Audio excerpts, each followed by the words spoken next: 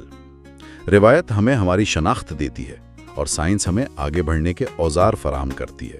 روایت کا احترام، سائنس کا استعمال. یہ سننے میں بہت اچھا لگتا ہے، لیکن جہاں روایت اور سائنس میں براہ راست تصادم ہو وہاں کیا کریں؟ بہت اچھا سوال ہے. جیسے کہ کچھ روایتی علاج اور جدید میڈیسن، اس توازن کو عملی طور پر کیسے قائم کیا جائے؟ یہ ایک مشکل سوال ہے اور اس کا جواب تیسرے حل میں پوشیدہ ہے: تنقیدی سوچ کو فروغ دینا. Critical thinking. جی، یعنی معاشرے میں سوال کرنے، منطق استعمال کرنے اور حقائق کو سمجھنے کی حوصلہ افزائی کی جائے.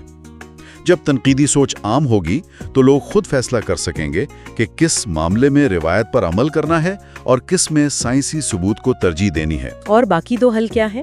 چوتھا حل ہے شواہد پر مبنی علم کو قبول کرنا، یعنی فیصلے جذبات یا عقائد کے بجائے ڈیٹا اور تحقیق کی بنیاد پر کیے جائیں.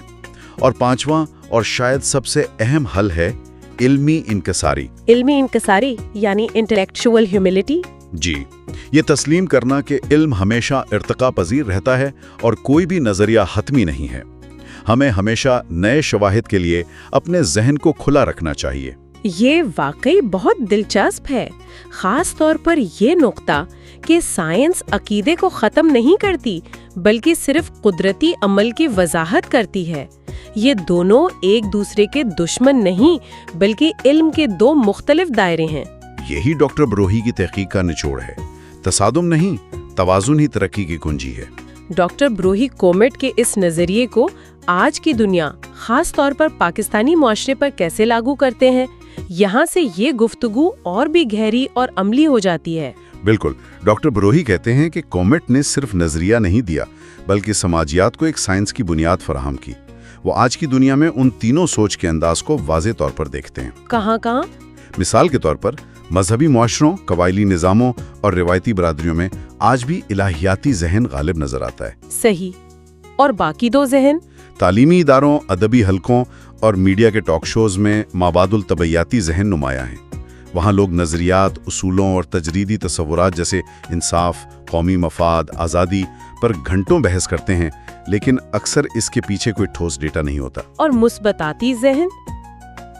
وہ تحقیق کے اداروں، سائنس اور ٹیکنالوجی کی صنعتوں میں کام کرتا ہے، جہاں ہر چیز کا انحصار ڈیٹا، تجربے اور نتائج پر ہوتا ہے. اور پاکستانی معاشرے کے بارے میں ان کا کیا تجزیہ ہے؟ یہ تینوں ذہن یہاں کیسے کام کر رہے ہیں؟ ان کے مطابق پاکستانی معاشرہ ان تینوں مراحل کا ایک انتہائی پیچیدہ اور اکثر اوقات تکلیف دہ مرکب ہے. یہاں یہ تینوں سوچیں نہ صرف ایک ساتھ موجود ہیں بلکہ اکثر ایک دوسرے سے حالت جنگ میں رہتی ہیں. اور اسی تصادم کی وجہ سے معاشرے میں اکثر فکری انتشار اور پولرائزیشن نظر آتی ہے. جی، ایک ہی مسئلے پر تین مختلف قسم کے لوگ تین بالکل مختلف زبانوں میں بات کر رہے ہوتے ہیں اور کسی کو دوسرے کی بات سمجھ نہیں آتی. آپ نے بالکل صحیح تشخیص کی. ایک کہتا ہے یہ خدا کی طرف سے آزمائش ہے، دوسرا کہتا ہے یہ نظام کی ناکامی ہے، اور تیسرا کہتا ہے اعداد و شمار کے مطابق غربت کی شرح میں 2% اضافہ ہوا ہے.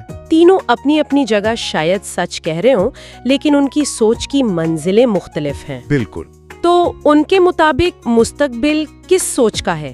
اس تصادم کا نتیجہ کیا ہوگا؟ ڈاکٹر بروہی کا تجزیہ بالکل واضح اور دو ٹوک ہے. مستقبل دلیل اور ثبوت کا ہے. وہ کہتے ہیں کہ قومیں جذباتی نعروں یا فلسفیانہ باتوں سے نہیں بلکہ سائنسی سوچ اور شواہد پر مبنی پالیسیوں سے ترقی کرتی ہیں. وہ ایک بہت خوبصورت اصطلاح استعمال کرتے ہیں: فکری ایمانداری. فکری ایمانداری، انٹلیکچوئل آنیسٹی، یہ ایک طاقتور خیال ہے.